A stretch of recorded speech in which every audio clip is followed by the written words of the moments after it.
Okay, boys and girls, ladies and gentlemen, welcome to the next edition of Coffee, Tea, You and Me. Guys, I've got a special meeting for you today.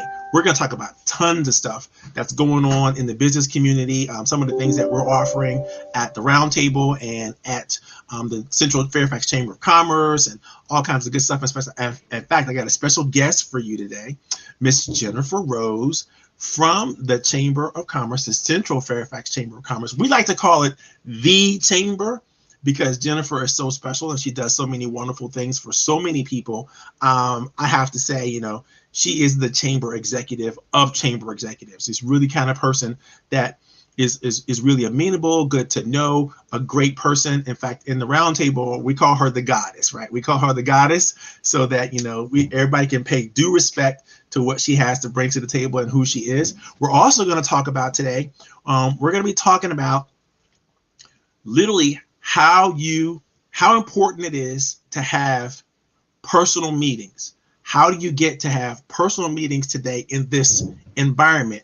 Why it's important. That's always been important for tons of reasons, which we're going to get in today. We're going to talk about, why you should have personal meetings. Some people call them one-to-one. Some people call them face-to-faces. Some people call them social media connections. Whatever you want to do, as long as it's personal and you can use all of the communication tools that we have today to create that moment to help you engage in relationships. Now, where this is coming from, for those of you all who want to know, this is literally the 5th step in the 9-step process of mastering and discovering and mastering all the tools and techniques you need to use to develop amazing professional relationships. Now, it's clear that we need to develop professional relationships in order to be successful in life. And I've approached this from so many different angles. I'm going to share with you some ideas that come from scripture. I'm going to share with you some ideas that come from science. I'm going to share with you some ideas that come from literature. We're going to put it all together. We're going to talk about some exercises, and hopefully there's lots of engagement and lots of questions. In fact, for those of you who engage the most in this session, you're going to get a free access pass to my next Leverage Up conference, which was happening in late April, which will tell you all about that. It's going to be amazing. We're going to have some of the best speakers in the Washington metropolitan area coming through. We're going to have entrepreneurs and business leaders from all over the globe. You're not going to want to miss this. It's going to be like a half-day Saturday program. We got auctions and special gifts. We're giving away thousands and thousands of dollars worth of prizes. Last time we gave away 3 memberships to the chamber and a whole bunch of other stuff. You guys are going to have a ball if you get a chance to attend this. So I'm also going to give everybody a discounted pass. So there's no question about can you get in for the cheap, but somebody's going to get in for free, the person who's the most engaged in today's conversation. So we typically have people logging in from all over the country, and some people see this in sort of the recorded version later on, so you can always watch it. But before we do anything else, I want to remind you guys, please, not only engage in the chat and everything you need to do there, but make sure that you hit the like button if you need to somewhere on Facebook, LinkedIn, wherever you're watching this from, YouTube, and subscribe. Hit the subscribe to the channel. The more people who subscribe to the channel, the better off our search requirements become, the more exciting and engagement we can put together, more shows, more sponsors, more people who want to, weigh in and really help to rescue small business America, which is what I'm all about. If anybody can say anything about me, it's that I'm an advocate for small business. And I love having opportunities to share with them, create with them, and show them different things that they may not always be aware of.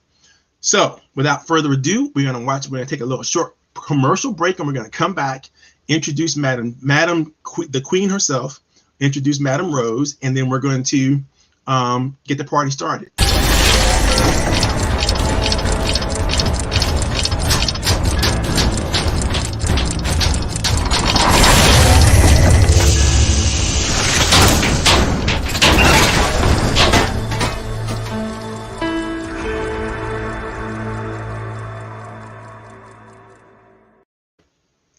Okay, boys and girls, ladies and gentlemen, children of all ages, welcome to Coffee, Tea, You and Me. Today's guest is Miss Jennifer Rose, and she is the queen of the Central Fairfax Chamber of Commerce. She's the executive director, and she is an amazing person. She's also a great member of our community. She's been a big leader in the local Rotary Club, and she just does so much for so many people. I am so glad to have in our studio today Miss Jennifer Rose. Welcome to the floor, Jennifer. So good to see you. So happy to be here, Marvin, and finally play with you at a coffee tea, you and me. This is a great opportunity. I love hanging out with Jennifer. Any way I can hang out with Jennifer. And so now that I get to hang out with Jennifer in front of all of you guys, it's even better, which is way cool, way cool. So just a little homework for everybody. If you have a question that you'd like to answer, don't feel like you have to hold it. Just let it go. Throw it in the chat, and the comment section is going to be open. I see my boy Scott is already logged in and registered. Thank you very much. If anybody else is out there, Rose is out there. And if anybody else is out there and you'd like to put your name and any contact information about you and your business in the chat, I would really appreciate that. I'll definitely give you a shout out and make sure that you are recognized, because you are definitely appreciated. There's no doubt about that. Miss Jennifer, today we are talking about having personal meetings. And I know that a lot of times, a lot of entrepreneurs and business leaders have shied away from having personal meetings. They've shied away because of COVID-19, and they're just not doing it anymore. And I think that, you and I both we've talked about this earlier, we learned that, we can't really shy away from using the new tools and the new technology and hoping to be successful and to keep things going. I know a lot of times people, they figured they were doing what they had to do, trying to wait this thing out, and it'll be over in no time. And we thought it was going to last for a month or two, and we get back to business, right? But would not have been nice. It's going to last. And so my thoughts are, we need to do even more than we ever thought we needed to do to stay in front of the new tools and new technology, the Zoom calls, the calendar updates, trying to figure out how to get digital as best we can, but still keep that personal flair. I mean, and video chat is really the way I think we have to go when we don't have a choice, right? So tell us what you feel about it. What do you feel about the virtual meeting space and the virtual personal meetings, and how do you think the chamber is benefiting from any of this?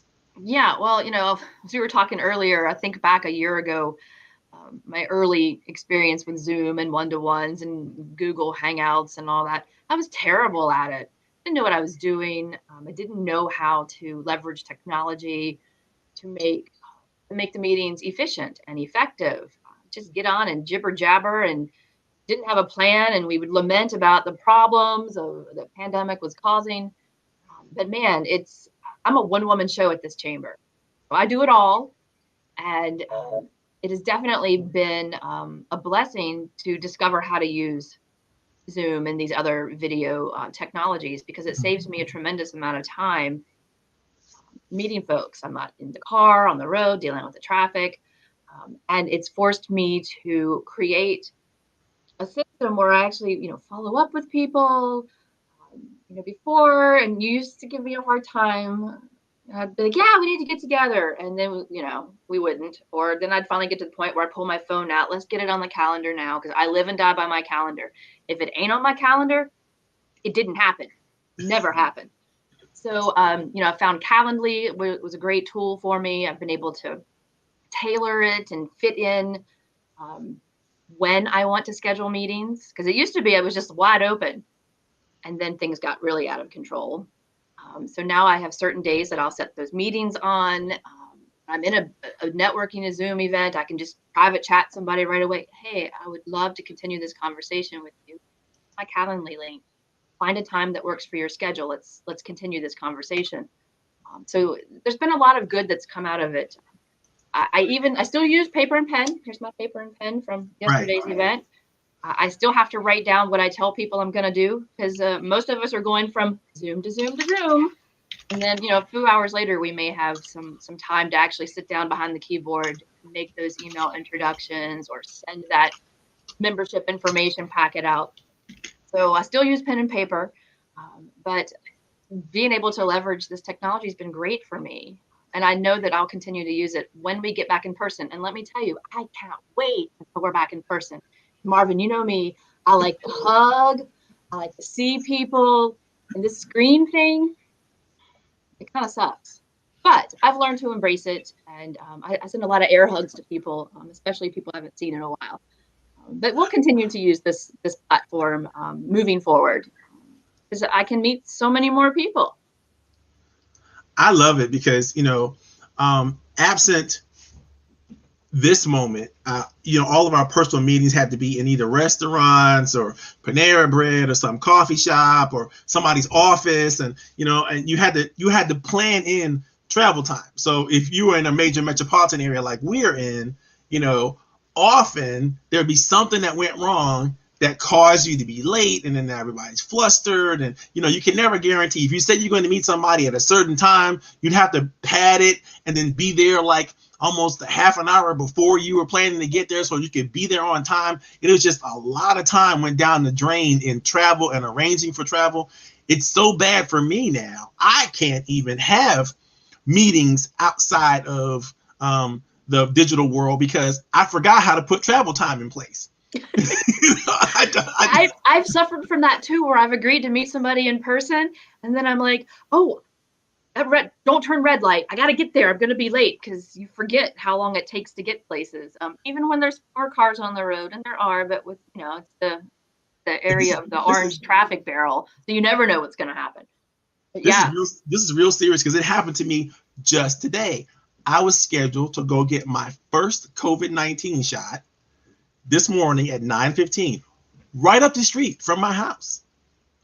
And because I literally forgot how to put information into my calendar and make sure that in terms of the travel information and so on and so forth, because I haven't done it in so long. So I was like, I don't have a map. I don't know where I'm going. I got out there, got close to the doctor's office, and I wasn't sure which office it was in that I needed to go in and get the shot.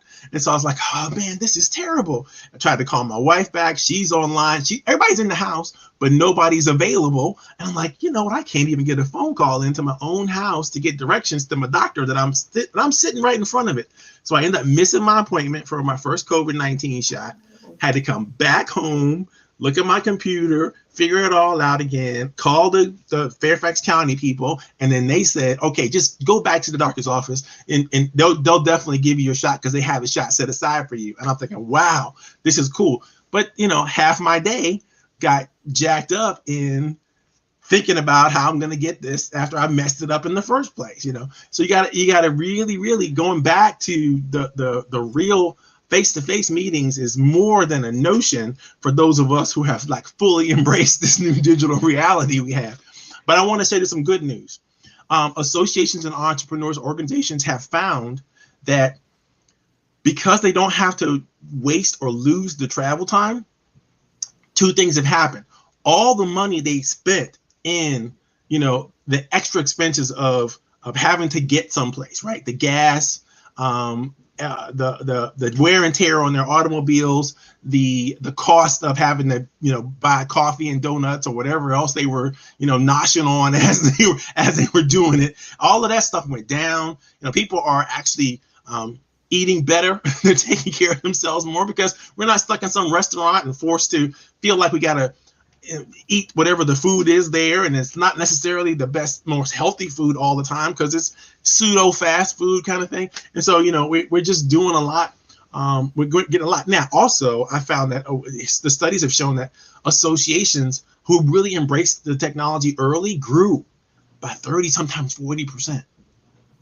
I mean, churches, associations, organizations all over the country, probably all over the world, are seeing astronomical onboarding rates of members who weren't active before or decided they weren't going to be active anymore, getting re-engaged because they now have the time that they didn't have because they were losing it to travel to participate and engage in ways they never did before.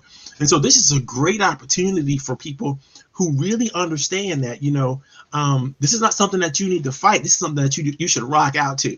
If anybody has any thoughts or any ideas about how they've grown because of the new technology advances, please put it in the chat. I'm going to spend a few minutes kind of going over the document that I have, and there's a link to it in the chat as well for those of you who want to download that and put it on your own computer. I suggest that you do, because I'm going to change the access code to the link so that only people who are here today get a chance to play. So make sure that you download it for yourself. It's the updated version of some training that I put together years ago, but I try to go in and refresh it. So this is the most current, recent update to the Meeting of the Minds training, because I had to add some stuff in there for COVID-19 and some of the things that I want you to think about. So I'm going to briefly go over it just so everybody can see it. I'm going to see if I can't put that in the stream so you can see it. Boom, boom, boom. And then I'm going to go on over to my little computer here. Look at that. Oh, I'm rocking and cooking it. Okay, here we go. So when you look at this document, the first thing I want you to notice is the graphics, right? The pictures. These two guys hanging out here. Look at these guys. They're excited. They're jumping up and down because they are working together. They found ways to collaborate. They found ways to meet together. They're sharing new opportunities, and they're excited about it. If you scroll down to page number, I'm going to say, I should have numbered these pages. That would have helped a lot. The big ideas. There are some big ideas we're going to go through today on how you could do different things with your personal meetings and how do you do that.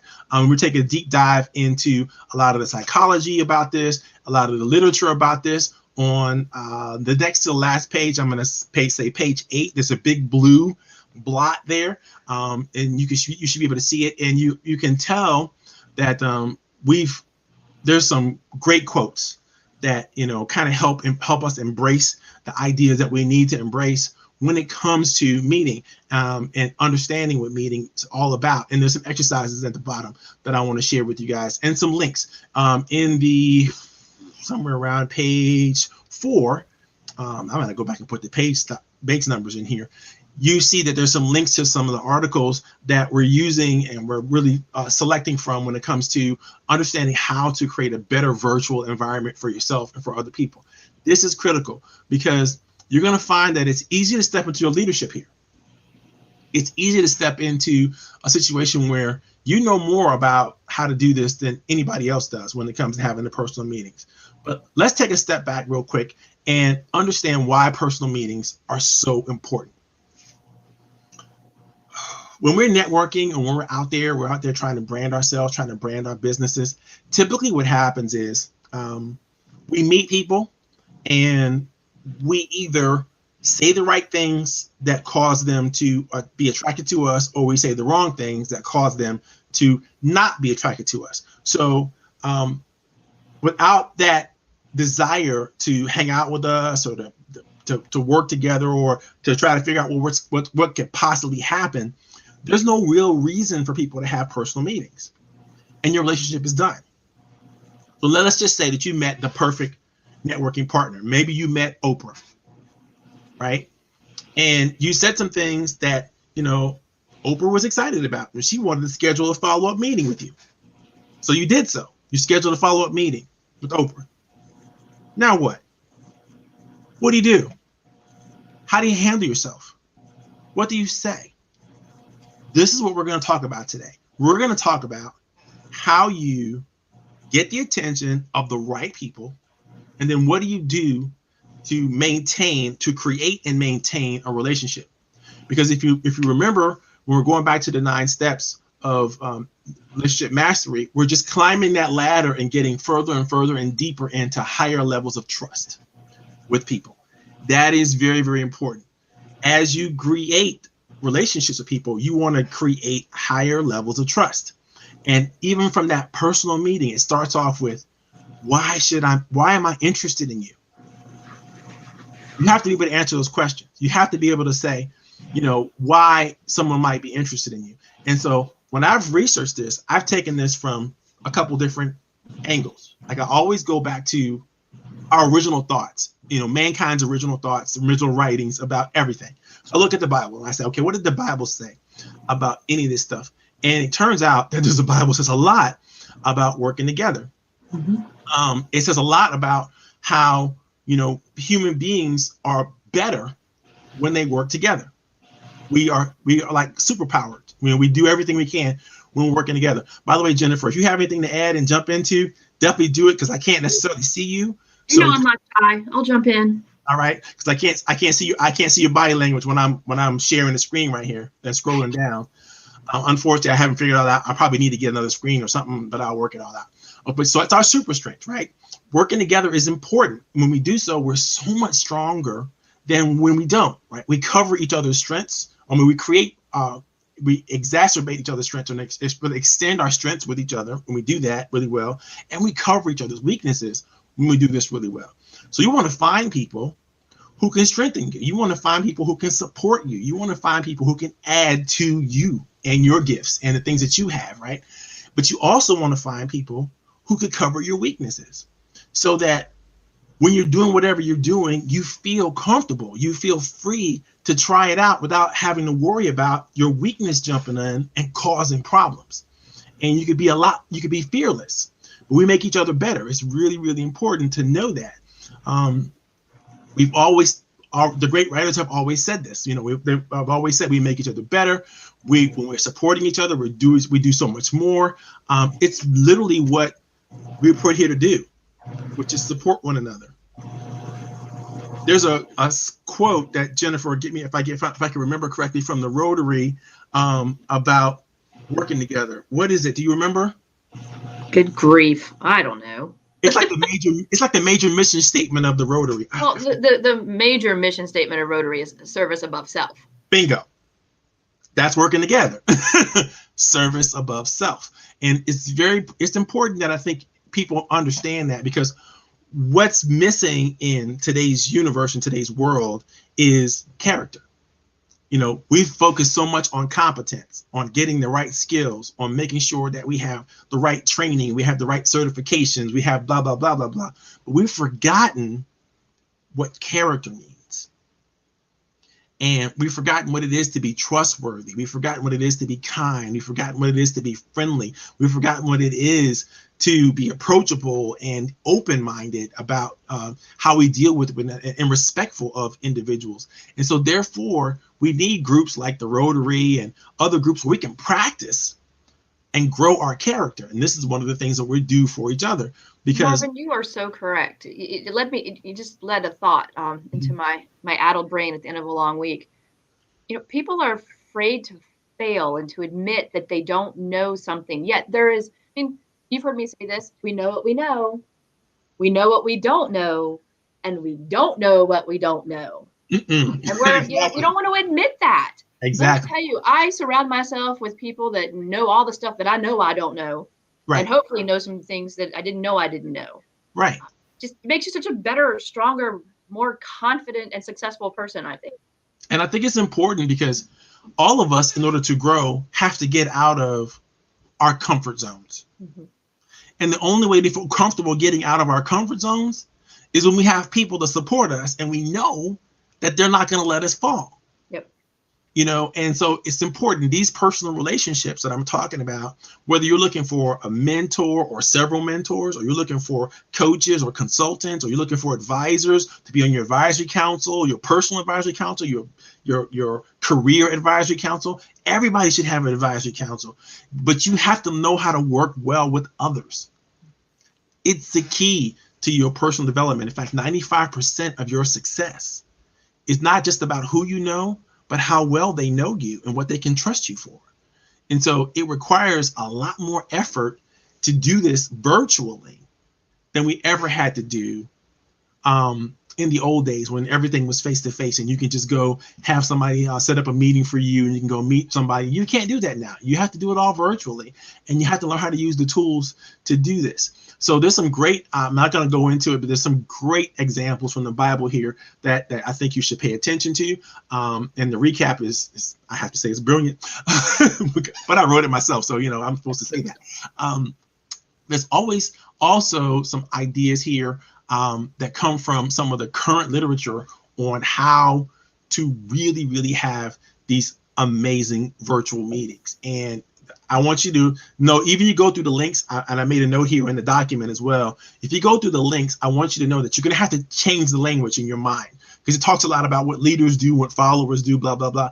There's no room for that. We all are leaders and we all are followers of each other. So just use people instead of, that language.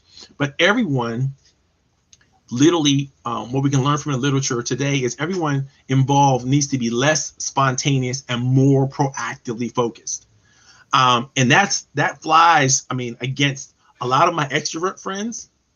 They have problems with this, because having a meeting where people don't know what the scope of the meeting is, how long the meeting is going to last, why they're having the meeting in the first place, what kind of tools and investment and environment they have to make into the meeting to make the meeting work. Without all that information up front, it creates stress. And you don't want to have a stressful meeting, because obviously what are people afraid of? They're afraid of having a meeting that doesn't work. That's bad for them. Either they feel put upon, or they feel stressed out, or they feel like somebody's going to ask them to do more than they're capable of or want to do, or will fit into their life and their calendar. And so you don't want to have a meeting. You don't want to have stress up front in the meeting. You want to make sure that the meeting it's clear why you're meeting in the first place, and it's going to be something that people are going to have fun and enjoy themselves in doing. And it's not going to take away from, but it's going to add to their lives and their business. So the more you can share about the meeting up front, you should. No secret meetings. The secrets have to go. There's no, I got a surprise I want to share for you. Just meet with me. No. Don't do that to people, because if you do, two things can happen. Well, actually, three things can happen. The first thing is it can work just phenomenally, right? It can work, right? But it also can work tragically because of a couple of reasons. One, they're expecting something up here and you're giving them something down here, or you're expecting something down here, you give them something up here. Either way, that's not good, because that under promise and over deliver mantra, I think a lot of us have learned, is bad when it comes to personal meetings. Because when you are in a relationship with somebody and you have under promised and then over delivered, over time they just don't believe you anymore. You don't really, you can't surprise people anymore and get away with it, because they're already expecting you to surprise them and do great things and so on and so forth. And so unless you're just do like a couple of transactions with somebody, then it doesn't make sense in a relationship, or you're trying to establish a long-term strategic relationship to do more than you said you were going to do, or less than you said you're going to do. Do exactly what you said you're going to do. Set the expectation and make sure that you met the expectation. It's very, very important. When you're holding meetings with people, you need to do it frequently. You can't hold back. You can't go, well, we had a great meeting, and let's schedule something, out a couple months from now, or not schedule something at all. That's worse, because literally out of sight is out of mind. Remember, you have a meeting with Oprah. Do you want to have it next year? Or do you want to have it, next week? And do you want to have the follow-up meeting, whatever she promised to do for you? Do you want to have that meeting maybe some nebulous time in the future, possibly, if you can figure it out? No.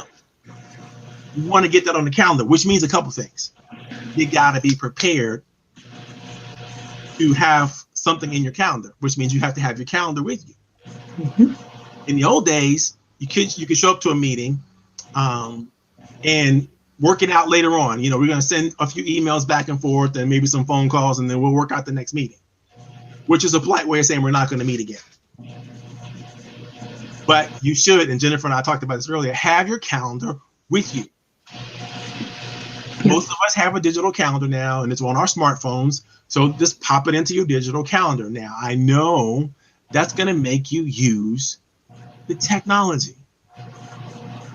And you have to sync it up. You have to sync it up to whatever. If you're using a virtual calendar, go for it and use it. Make sure you sync it across all the platforms and all the things that you need to do, and do that well. That's going to require a little strength, a little exercise, a little stretch for those of us who are not so good at that. Because, I'm a Franklin Covey guy. I'm looking around right now for my Franklin Covey planner. I don't know where I put it, but I'm a Franklin Covey guy. So I walk around my planner all the time.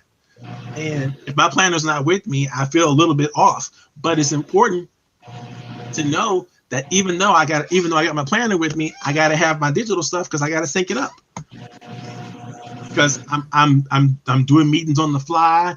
I'm having multiple things going on at the same time, and I'm trying to pay attention. That's another point that I want to make to you about when you have meetings with each other. You really have to work hard to pay attention. Yes. I have 2 monitors. I turn my second monitor off when I'm in a Zoom because, you know, I'll flash. I'll be like, ooh, email. I got a LinkedIn message. So I don't have it turned off right now, but turned off. And I tell the person too, like, I'm going to turn my other monitor off because I want to give you my full attention. My phone is in the drawer. You know, there's not going to be any distractions. And I like to tell that to the person that I'm meeting with so they know I'm giving them my full undivided attention. And it's kind of implied I'm expecting the same thing. I love that. And that's one of the other points I want to make. Tell the person how you intend to be in the meeting. If you're going to be attentive, tell them you're going to be attentive. If you're going to make sure you take notes, tell them you're going to take notes. If you're going to follow up with the things that they said that they want to do, blah, blah, blah, make sure you tell them. Because, and I know you might think it's overkill and you don't have to, but I need you to think about this. We're in a digital world now, and it needs to be a heightened sense of awareness. It's hard to actually connect. Jennifer said it earlier. We used to be able to hug each other. We used to be able to look each other in the eyes. We used to be able to do a lot of things that we can't do as well in the digital world.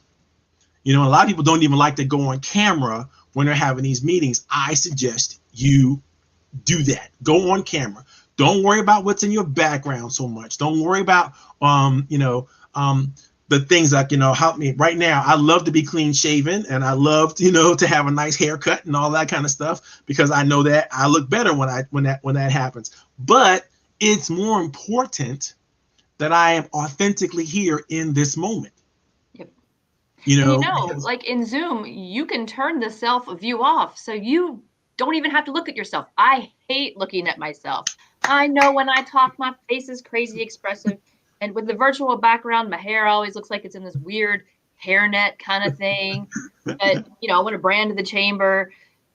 I'm telling you, turn off the self view or learn to love how you look on camera. Right. Don't get distracted by how many times a minute you're blinking. Right. Because think about it. If you're having a face-to-face meeting with somebody, it's a face-to-face meeting. And you don't have a chance to control the background in the face-to-face meeting. And you don't have a chance to you don't even know that your hair is out of place or anything like that in a face-to-face meeting. So make sure that you try to do that. And here's why. Our brains, no matter how fancy we get with this new technology, our brains have not progressed fast enough to keep up with all the tech. Now, having said that, you can do more with the tech than you could have ever before. Like, for instance, you could use the chat room. And I started to really, really explore that this week in the roundtable discussion, and making sure that people understand that, you kind of like remember the sidebar conversations you might be able to have at a networking function with somebody who was sitting next to you, and you might be able to, choose your favorite person to talk to you or whatever that is and have them sit right. But guess what? You can do that with everybody in the chat. You can keep passing notes.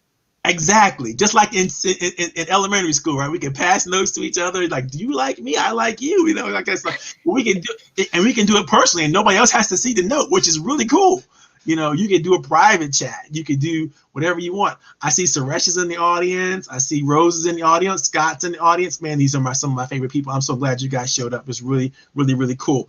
If you guys have any thoughts or any ideas about anything related to what we're talking about, feel free to join in. I see that my screen in front of your view is not scrolling, even though when I look at it myself, I see the scrolling. And so it's not really helping you guys for me to talk about what's on screen, because you can't see it. So I guess what I'm going to do, I'm going to take it off, and I'll remove that, and I'll figure out how to make an interactive screen at some point in the future.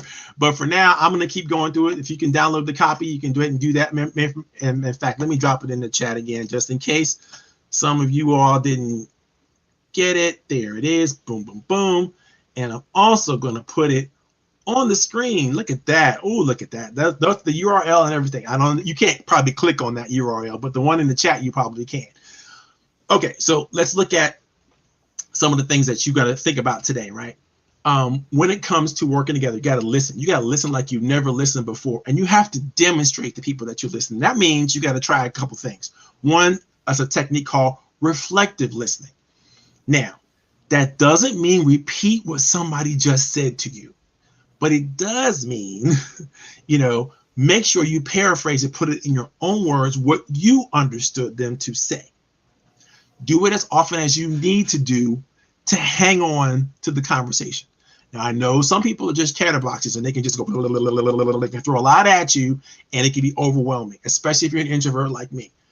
But try to do yourself a favor. Try to hang in there, try to keep up, try to stay with the conversation. If you have to slow it down, just tell a person, listen, what you're saying is really, really important. I need you just to slow down just a little bit so I can get it all. And I'll just make sure that I'm with you every once in a while. I'll stop and go, okay, Mac, I heard you say this and I heard you say that and I heard you say this and I heard you say that. Is that really, did I get it?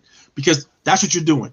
You're looking for the feedback in that moment. You're looking for the feedback from them. You're looking for the nonverbal feedback. You're looking for the verbal feedback. You're looking for the confirmation that you understand. Now, here's what's going to happen, and we'll talk a little bit more about this later. Here's what happens to the other person when they feel understood. When they feel understood, they literally talk less.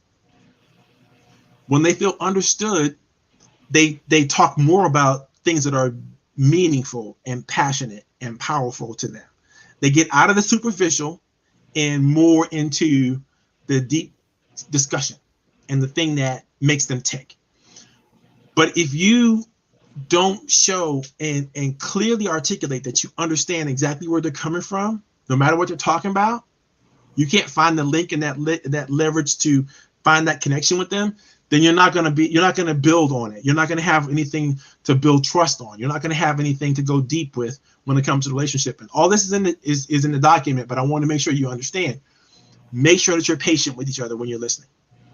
Make sure that you're getting feedback during the listening process. Do not sit and listen to somebody talk to you for 10, 20 minutes and not say anything or not give any feedback as to what you think you heard them say. Marvin, when you are understood and you start to get more into, I call it the real. Yes. Your passion starts to come out and that authenticity of whatever it is you're sharing really starts to bubble up to the surface and kind of shine when you realize, okay, they're getting what I'm saying. This is cool. Let's go a little deeper and tell them a little more about why I'm passionate about the new Community Impact Council or whatever it is. That passion really comes to light and you really light up. See, you're lighting up right now because yes. I'm picking up what you're putting down, my friend. And you got the 1,000,000-watt smile going on because you're being heard. It's so true. And it's so true because when you feel understood, you feel connected to the person who understands you. And in that moment, that person is probably the most special person in your world because they get you. How many of us, spend our days being misunderstood? I would say I'm a woman in a house full of men. I'm misunderstood at home all the time. I would suggest to you that, these personal meetings are a shot at making sure that the people that you're working with, you're talking to, feel understood and they feel connected to somebody. It might be for the first time in a long time. And so listening is a superpower that if you learn how to use it, and it's not just about shutting up and being there, it's about engaging in a way that helps people understand that they are understood. My girl Desiree Woodard, who I went to high school with, is on the call today. She's so special, and I'm so glad to have you in, Desiree. Thank you for your ideas. Desiree is just an amazing person. There's so many people here today. I'm going to take a moment. when we get a chance to give everybody a shout out. But let's make sure we continue with the party, and we're going to move on with the next part of our series here when thinking about this. So we talked about listening and showing patience. It's also important that you get really, really good at asking powerful questions. Yes, every relationship starts out with the superficial. Every relationship starts out with talking about the weather, talking about the football game, talking about the things that what's on the news today. These things, small talk is important to have. But you want to move small talk into big talk as soon as you can. You can't skip it, though. I want you to know. I struggle with this. I could small talk all day long. Right. Yeah, it's a problem for me, but I've really honed in my skills on, okay, we've had our chit chat. Now, tell me about your business. What's your biggest problem you're facing right now? Yep. I want you to think of the small talk as the warm up before the workout. You know, you're gonna warm up. You don't want to just go right in. You don't want to dive into the deep end of the pool, right? You want to make sure that you're warmed up and you got your stretches and your exercises and stuff. That's the small talk when it comes to having personal meetings with people. So, give yourself a couple minutes, maybe 2 or 3. It's like some time, enough time, but not so much that you now have blown all your meeting time in the chit chat. That doesn't matter. You want to get to the big stuff, but you do want to. You can't skip the warm up, because it's almost like every time you meet with somebody, it's like meeting with them for the first time, because they've had some things maybe that's happened to them or they've experienced since the last time you met with them, that if you don't acknowledge the growth and the change or the thing that's going on with them, then they're going to feel misunderstood. Mm-hmm. Especially if some tragedy has happened to somebody in between the last time you met them and now. It might be an opportunity for you to show empathy. It might be an opportunity for you to, again, help them feel like, they're understood and they're not alone. It is critically important. This is one of my favorite books, by the way. This is John Cassiopo's book about loneliness. And I studied it with a friend of mine who we put together a nonprofit organization that really focused on trying to help elders be better with socialization and not fall into the loneliness trap, and then end up, what happens to people who become lonely and isolated, they eventually die to all kinds of things. And it's very, very important. That's why we need to all use these tools so that we can prevent sickness and illness and death, possibly. I hate to be morbid about that, but it's very, very important that we socialize and use what's available to us to do it, because if we don't, we're going to miss opportunities, not just to get the right relationships in place, but we're going to miss opportunities to save people that we already know. Yeah. And that, I can't stress upon that enough. So use it. I forced my dad to have Google Duo meetings with me, so I can see him, face to face. And I can't wait to get these shots so I can go over and pop over and now spend some time with him. But it's very, very important to use these tools, because, especially as we get older, we get disconnected, and it's easier to stay connected if we keep up with the paces with how we communicate today. So make sure you ask questions. You got to get good at that. You got to be great at that. Make sure that, you're open-minded. And what I mean by that is open to other people's perspectives, open to other people's point of view. If you're not, you're going to find yourself if you work with people at all, you're going to find yourself in the good old boys network, or something that is so closed off to new people that it doesn't grow anymore, and it doesn't offer anything that you can say you're moving towards. You're growing and moving towards, or moving beyond it. And I think, I don't want America just to be great again. I want America to be greater than it was before. And what that means for me and everybody that I try to work with is, it's really about, okay, what are we doing now to make it better? How are we getting better? How are we growing? And I know in order to do that, we need new perspectives. We need new ideas. We have to be good at what Suresh just said, right? I'm going to post this. So Suresh just offered, if I can figure out how to do it. Come on, Marvin. You use your own tools. There it is. Okay. Suresh suggested that we should be asking open-ended questions to get to know the person that you're having a meeting with. Absolutely. Yep. Don't ask yes or no questions. Ask open-ended questions. And really, generally, you have to be interested. Do not ask questions about stuff that you're not genuinely, honestly interested in. Because, rapport building is not just about parroting back and forth what, somebody likes. It's about introducing something new to them that they also can go, oh, wow. But in order to do that, you have to leverage what you already know about them, and you have to be genuinely interested in order to get them to be open and honest about that. Jennifer and I, we get together and start talking. We probably share stuff about with each other that other people would naturally not share. And it's because we have a sense of not just camaraderie, but a sense of authenticity with each other. Mm-hmm. We have a respect for respect and a respect for truth that allows us to, as long as we can back it up, we can talk about anything. Yeah, I want to. Marvin asked the best questions. They're so darn hard. I love them and I hate them. Right. But they're great questions. And gosh, Marvin, we've known each other for 3 years, I think. Right. And I have learned so much, and I'd like to think harder questions now as I'm really trying to drill down to a potential member or somebody who's come to me with an issue or a question. I try to ask those good, open-ended, difficult questions that need to be asked, but you do it in a respectful way that's coming from, I want to help you. Works every time. It helps build that rapport. I love this technique that Desiree posted. And she's so right about this. She says, I'm a talker, and knowing that, I make it a point to tell the person I'm turning over the conversation to them, and then I do it, and I hush and I listen.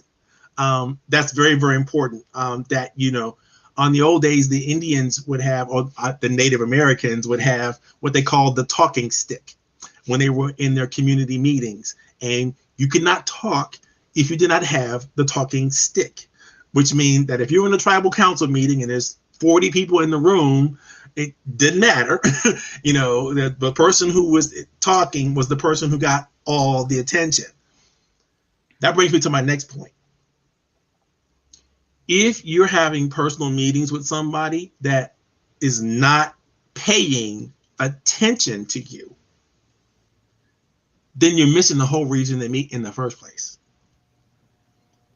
We must pay attention to each other. I say it that way because it is a payment. Your attention is an investment in somebody else's growth and development. Because when they're talking to you, they're hearing themselves talk. When they're watching you and your expressions, they're seeing themselves be understood. They're understanding. You're giving them feedback that gives them relevance, meaning, individual significance. You're going to hear me say that over and over again. But these are the three things that we all want. We all want meaning. We all want to be significant. We all want to be relevant. We cannot find any of that without each other. Okay, that's very, very important that I think you get that. And when we have these personal meetings, you can't do it in big meetings and big sessions with a whole bunch of people. It's only when you get drilled down to the personal. I did a survey years ago with entrepreneurs all over the world, and I asked them the question.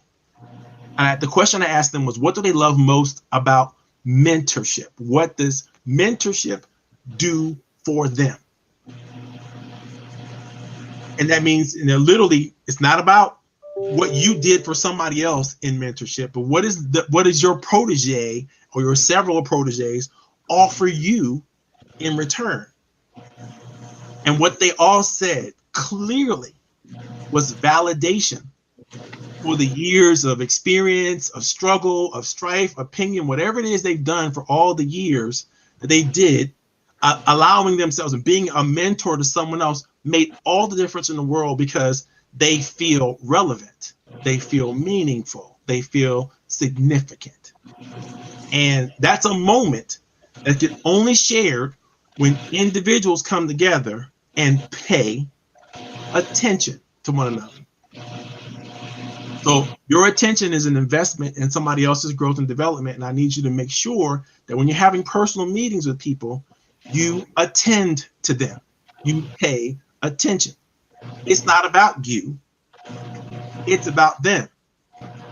And trust me, the law of reciprocity will kick in. And what that means is you don't have to worry about what's coming back to you, because it will come back to you. My friend, Zig Ziglar used to say, if you give it out in slices, it'll come back to you in loaves. When he was talking about how you work together and how you pay attention to each other, how you invest in one another, it's so critically clear in the literature and everything that's very, very important that even in the Zoom meetings or even in the personal meetings that you have and on digital meetings you have with online, figure out ways to help each other shine. Figure out ways that if somebody says something that's poignant, that means something to you, stop them right there, give them their flowers right now. Tell them, oh my God, that was an amazing comment that you just made. I am so happy you said that. I've been thinking that exact same thing, and now I know that it's really, really relevant and special because it's coming from you. I heard it coming back, and that's great. Thank you so very much for that. Do that because it helps validate people. It helps them to know that they're not just talking into the void. They're talking to, they're doing something, they're building something special. All right, so trading confidence is another thing you have to do in a relationship. Making sure that you're not just holding on to stuff that you can share, because, oh my God, you're afraid. Oh my God, something's going to happen. Somebody's going to take what you said and run with it. Well, if you're saying something that you shouldn't be saying, then that's a problem. But if you're only saying what you should be saying anyway, what do you have to be afraid of? Because if you're hiding in a relationship, you know what happens to that relationship, right? Great. Yeah, I mean, it's the first step of trust. No secrets. No secrets. Now, I know a lot of times people hide behind, well, I'm just keeping it professional. I love that phrase, but I also know it's veiled for I'm making sure it's impersonal. All right. Now, you're not going to build trust by not being personable and not being effective when it comes to, actually key relationships. I have a friend of mine who I won't name to protect the innocent, but she's a lawyer. And she's an active practicing lawyer right now. And she approaches everything with the Socratic method, meaning she questions everything.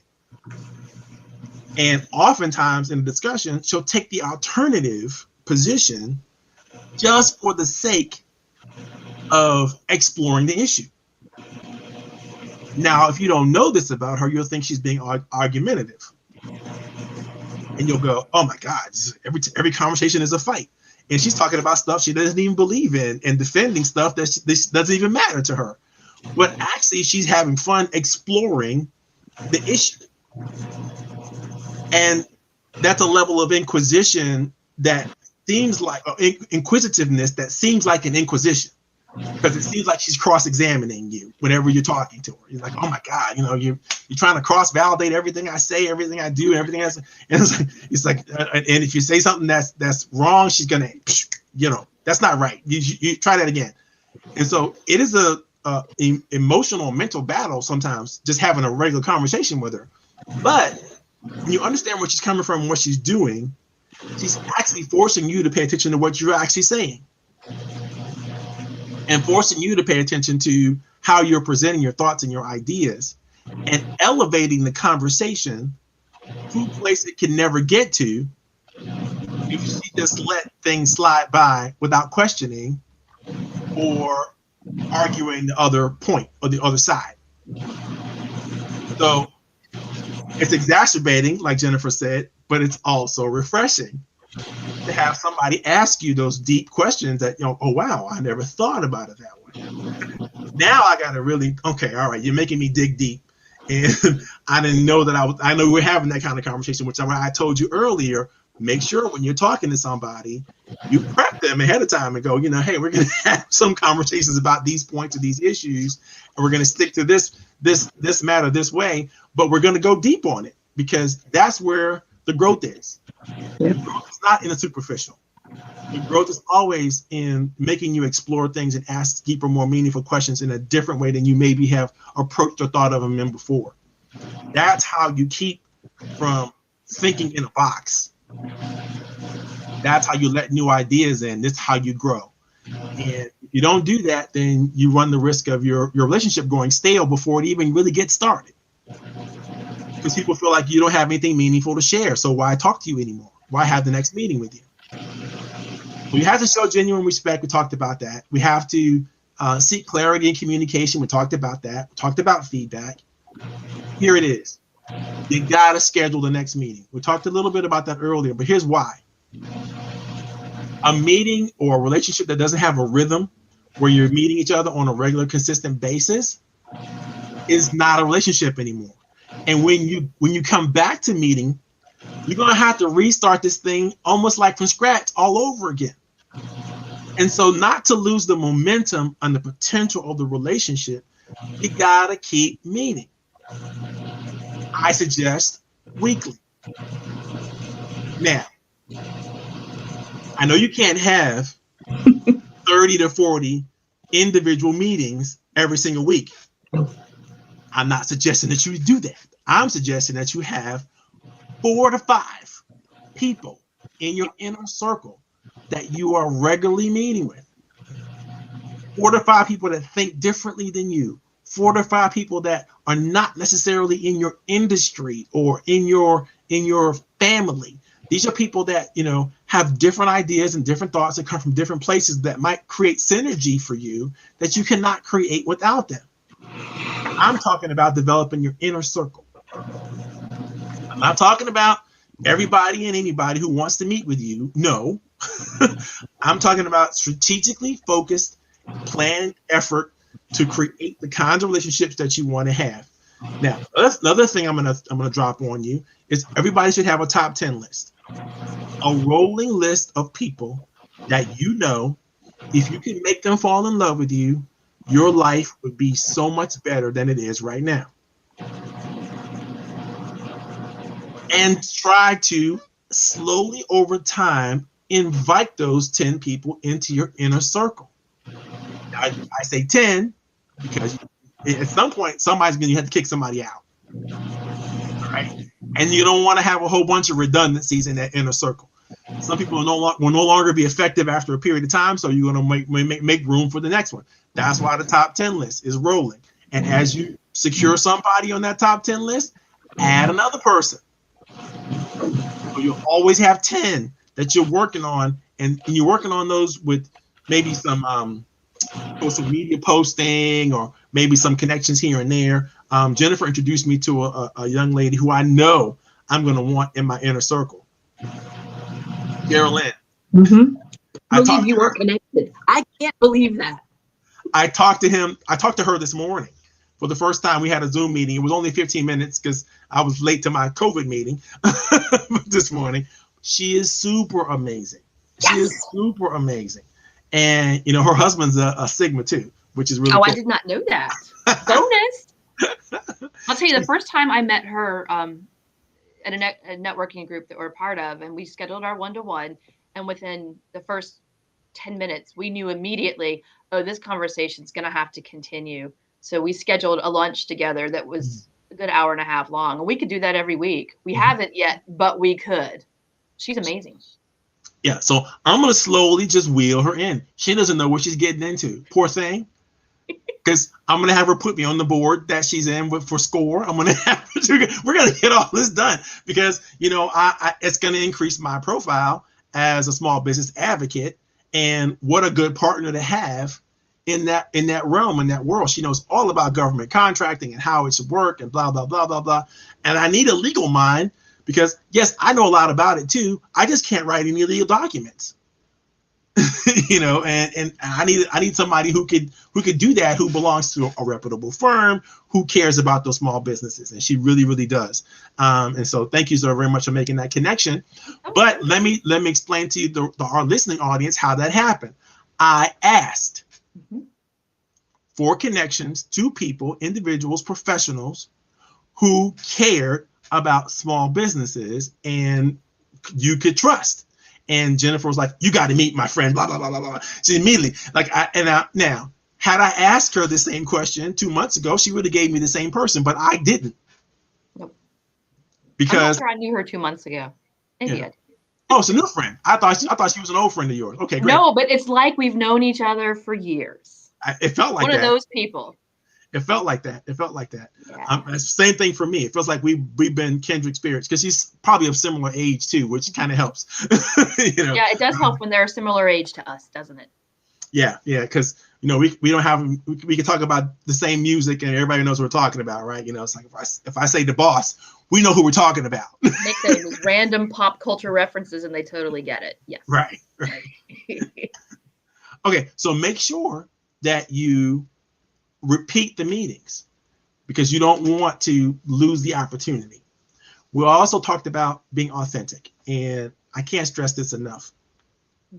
There's so many reasons for you to just show up the way you show up and not try to dress up only to let somebody down later on when they figure out they're not talking to the real you. Jennifer mentioned this earlier.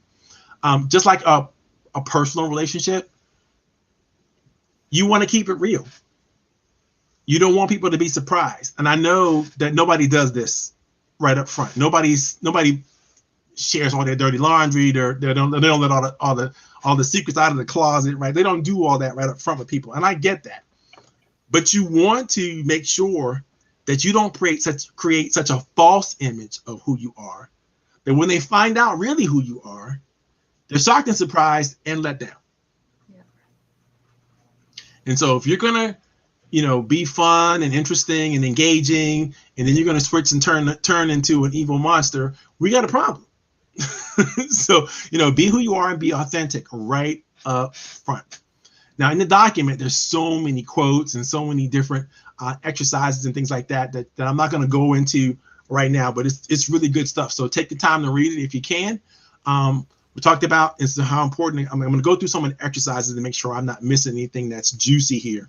We talked about making time to schedule your personal meetings. Make sure you keep it in your calendar, and make sure you put it in your calendar, and make sure you find the reason. Oh, I didn't mention this. Dr. Stephen Covey, I remember him sharing with us many, many years in training that, quality time with people is found inside of quantity time with people. And the example that he gave us is, remember, you think about even your family, the funniest things, the things that you always talk about, the things you always go back to sharing with each other, has been the moments when you were around the dinner table.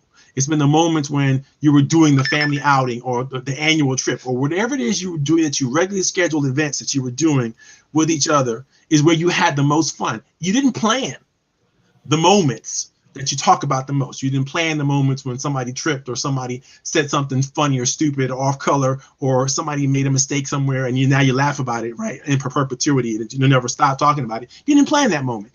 And so what happens is, you found that moment because you were spending time together. If you're not spending time together, you're not going to find the quality moments. You cannot plan quality. You can plan quantity, but you cannot plan quality with people. And so you need to understand that. That's why I say schedule the regular meeting. Have a regular, consistent meeting that you're going to have with people, especially people that you want to have in your inner circle.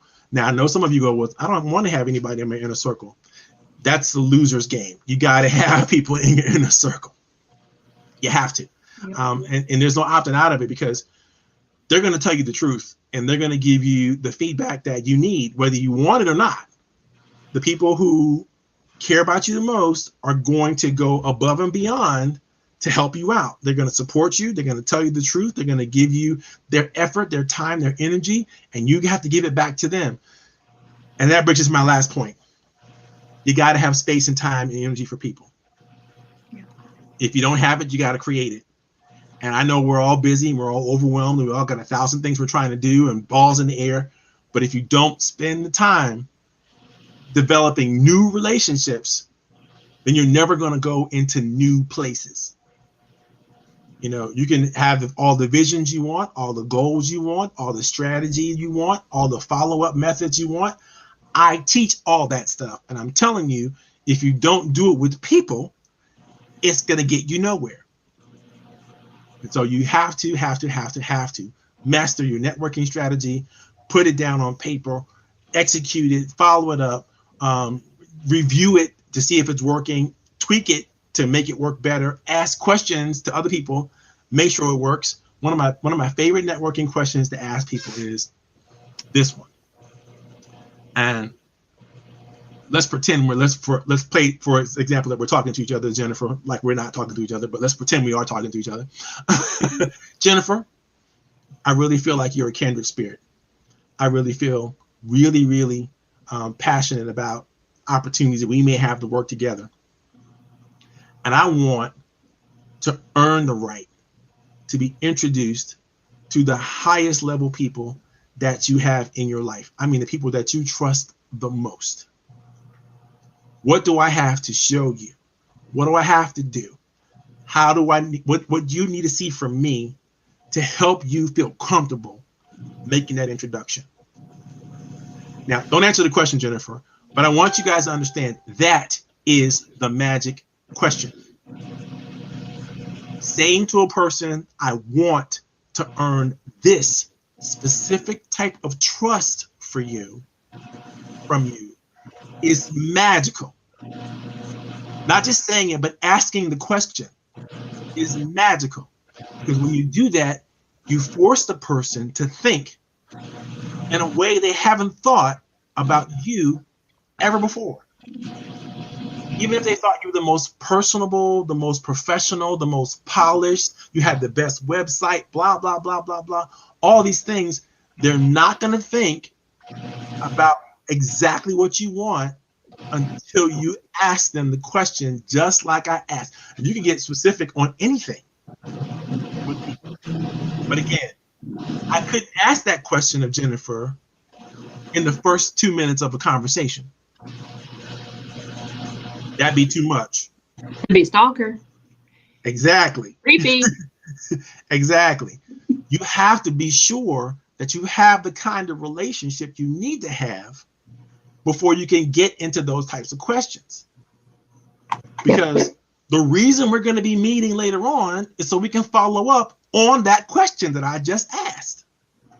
You see the point when I say meet, just because your relationship's got to be moving forward. It's got to be working on something that's of mutual interest to both of you, or you have no reason to continue.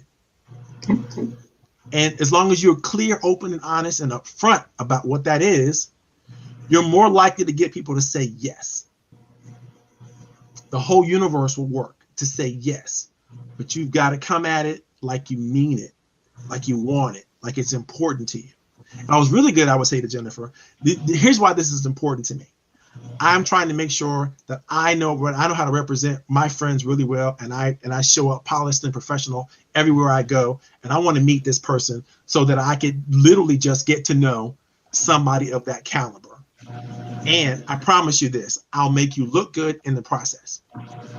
Somebody that you got there and you really need to refresh or re-up the relationship or get it in the next level, let's work together on that. That seems like something that we could do, Jennifer?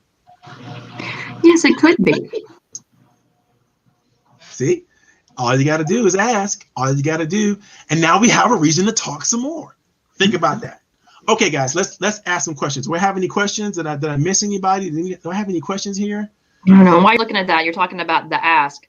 You know, before I came to Chamber Life, you know, I was a fundraiser for a long time, and I learned a long time ago, you don't get something unless you ask for it, and be specific in what you're looking for, or you'll never get it. The day I connected you with Cheryl Lynn, you asked for something very specific. Anybody know Mary Smith? No, but I know somebody who probably knows Mary Smith. Do you know her? You know Cheryl Lynn? No. How do you not know her? And that's how it started. You asked for something very specific. And that's an important point. I'm doing a whole workshop on the power of ask right now. I've been writing it the last couple of days, and that's why I haven't gotten any sleep, because I've been working on that, because it's such a powerful tool. And most people don't know how to use it well, because they think they got to go around asking everybody for everything they want all the time. And that's not how you use this power. There's a rhythm and there's a pace, and there's a right way and a wrong way to do it. And you got to focus on being good at it. You can't just ask. Although that there's a place for that, but you just can't live there all the time. There's definitely a place for the ask. You're not gonna, the first time you meet somebody, be like, hey, would you introduce me to, or would you donate to this cause, or would you buy this product? Because you don't know anything about them yet. Right. You don't know what their passion points are. You gotta get to know them. Now you could ask for things like, can we meet again so we could talk more about your interest in improving financial literacy in the community, or what have you. And just knowing them doesn't really make you trust them or make them trust you. They also have to know you. And so if you notice that they're not engaged or not interested in anything you have to say or anything you bring to the table, you probably can't ask them for anything yet. When they're leaning in and they're going, tell me more. You gotta let them know that you're thinking about them, though. So there's some tips for that. You start looking for them mentioned in LinkedIn posts or news articles, and then you send them little notes to say, "Wow, congratulations on this product you just rolled out," or "Read about this that you did. Good on you." And that's all you do. And then they're all like, "Well, maybe they are interested in me. Maybe I should be interested in them a little more." It's a good game. Yeah. So I'm gonna go back to Suresh's thing, ask an open-ended question. Even if you say good on you, great for you, yay you, now what? You gotta ask a question. It's like, okay, I saw that you did blah blah blah. That was amazing. What brought this on? What made you think about this? What made you do this in the first place? Now the question engages the brain and engages the person to go, oh, somebody's inquiring about me. They must care. Let me respond. You'd be amazed at how many responses I get from authors and writers and people that I later build relationships with, just because I said thank you, that was great, but then I asked the question that caused the response, and I engaged. Critically important step to this also. But again, all that's in the document, guys. So you just go ahead and read that and have a good time. I'm going to see if there's no questions. You guys are just loving this so much that you don't have any questions. That's not fair. I told you whoever engaged the most was going to get a free gift, didn't I? I did say that. Marvin, while they're thinking of questions, I'm going to do a shameless commercial plug. On April the 20th, the fabulous Tasha Troy from Troy Communications is going to do a webinar with the Chamber on active listening. Put April that link 20th at 2 p.m. Definitely put that link in the chat. Can you do that? I don't think I can do that. I think I can send it to you in a private chat and you can cut and paste it. Maybe. You can't get in the chat? That's crazy. I can't see the comment. I can do a private chat, but I don't know who can see it.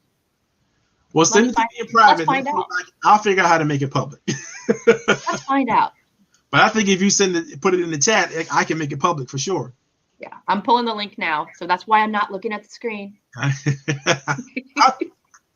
glad that I do this kind of stuff and I'm not even aware, and that makes me realize that it's so important that you are aware of what your face is doing and where your eyes are going in this environment that we're in, because people might mistake you as, like you're not paying attention. I see that's a private chat that just came in. Thank you very much. I'm going to cut and paste it just like that. Boom, boom, boom. And put it back. It's funny. You say that about not knowing, the kids with their virtual learning. One of my 14-year-old's teachers was like, I don't feel like Will's paying attention because he never seems to be looking at the camera. And sometimes when I call him and he doesn't respond, and I go to him and I'm like, all right, well, what's the deal? And he said, well, my AirPod battery had died. That's why I didn't hear her. But I'm looking at his setup and she doesn't understand that he's got his laptop with his camera, but he also has another monitor and his desktop tower that he's actually doing his work on. So he's often looking like that and typing somewhere else. So we took a picture of his setup and sent it to the teacher and said, he's got another monitor that he's looking at to do his work. And she's like, oh, that totally makes sense. Never mind. That's so important, because you don't want to appear to be aloof or not paying attention when people are trying to get your attention. When you're trying to have a personal meeting with somebody and they want to know that you're listening to them, like right now I'm looking into the camera, right? I'm not looking at the screen. Right. You can see my face. I can't see your face, but you can see my face. But if I look back up at the screen, now I'm looking at the camera. Right? And now I'm looking at you. Right, and the camera and right. you. But understand, these little dynamics, they make a big difference. They make a big difference. Because when people feel like they're paid attention to, they feel warmer about whatever's going on. They feel more engaged, more passionate about it. So Resh threw up another statement. He said, I also ask, how is the other person doing now in a downtime, or in that situation, or in whatever downtime? I like that. It reminds me of how important it is to talk about a person's passions. What do they do what do you do when you let your hair down? What do you do when you're just kicking back and have fun? Because if you don't know that kind of stuff about a person, what do you really know about them? All you know is their professional life. All you know is what they do for their profession. And if there's no leverage or interest there, then it's hard to continue the relationship. Yeah. And the more you get to know somebody, like I love to understand someone's why, about why they do something. But the more you get to know them, the more you can help them in other aspects and areas of their life. You're like, oh, I didn't know that you had a child with intellectual disabilities. I happen to know a lot of people in that world. Are you familiar with this organization or that organization? I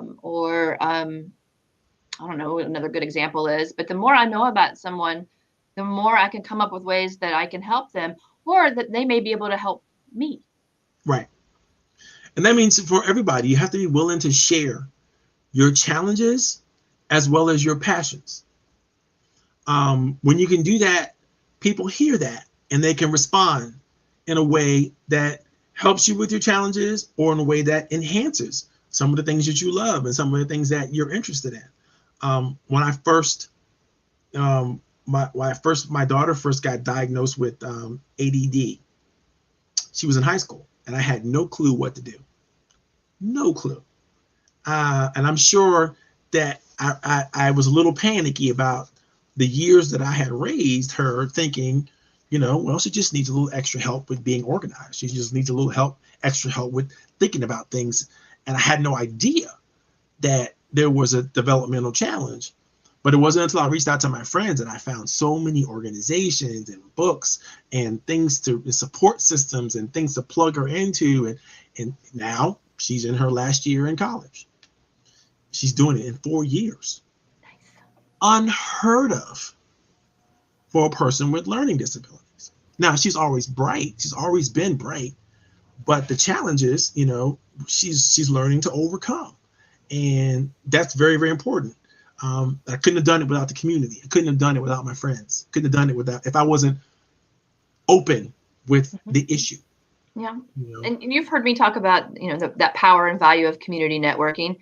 Surrounding yourself with those people. They've been where you are. We dealt with that 10 years ago, or they're working through it same time you are. It's a wonderful support system to have. That's awesome. Okay, guys, we're going to call it a close if we don't have any questions.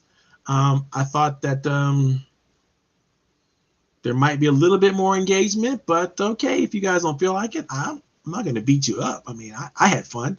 And for those of you who are listening to this and, you want to feel free to talk about this or share it with your friends or other associates. We want to try to make sure we grow this audience every single week. We had a great time. Jennifer, do you have any parting words about having meetings with people, personal meetings of the mind? My number one pet peeve these days with virtual meetings is people who are late. Now, I get sometimes technology is weird. Even my computer has done weird things. But oh my gosh, if your meeting starts at 10 o'clock, go ahead and zoom in at 9:58. Do that, because otherwise, if there is a problem when you're trying to get in, This is my pet peeve. It's funny. Desiree and I had a teacher in high school who taught us that on time is late. Mm-hmm. And so, don't if you're not showing up early, don't show up at all, because she's gonna embarrass you. Okay. The other pet peeve I have, I love my Calendly app. It works very well. Is when someone says, no, that meeting was not at 11:45, it was at noon. Well, no, Calendly's not wrong. There's even a reminder. I had that happen to me earlier, even just today. Somebody that wanted to have a meeting with me, I called her and I said, I just happened to be on the phone. I was in the area. I thought I would just give you a call, see if you could spend a few minutes chatting. She texted me back and said, I didn't call her. I like, how is that helpful at all? Yeah. You want me to make a mistake, own it, be like, oh my gosh, I'm so sorry. I completely spaced the meeting today or whatever. Because I'll wait 5 minutes into a Zoom. If nobody's there, I send them a message. Hi, I'm in the Zoom. Did you need to reschedule? And then I give them 5 more minutes and then I leave. I love that. Desiree says there's nothing wrong with being the first person in the room. You're right. You're okay. Right. Be the first person in the room. It can be impressive. You're the first one there and the last one to leave. It can be very impressive. Plus, you can get through the chit chat stuff earlier. You can get right to the hard stuff, because people are waiting around in the waiting room. What are we going to be talking about? The superficial stuff. By the time everybody else gets in there, you're already getting to the real meat and the potatoes, right? You're getting down to some business, which is pretty cool. Okay, guys, we're going to call it quits for today. We had a great time. It is now, wow, this is a long one. It's 4:22. We usually go around to about 4:10, 4:15. This is probably the longest meeting we've had to date. So that means we've had some exciting stuff going on. Thank you so very much, Jennifer. It is always amazing to hang out with you. I love to play with you, Marvin. I'm so glad to have you for thinking of me and including me. I don't get to participate in your coffee tea yous and me's very often. But thank you. This has been fabulous. That reminds me. Let me tell you guys what's coming on up next week in terms of topics, and then I promise we're going to close it up. Next week, we're going to be talking about the 6th step in the 9-step process, which is establishing the win-win. How do you move the relationship to mutual benefit?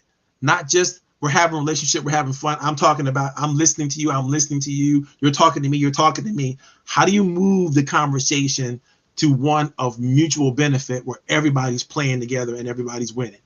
That's what we're going to talk about next week. It's going to be really exciting. Hope I see you guys again. This is going to be really, really fun. And I am out.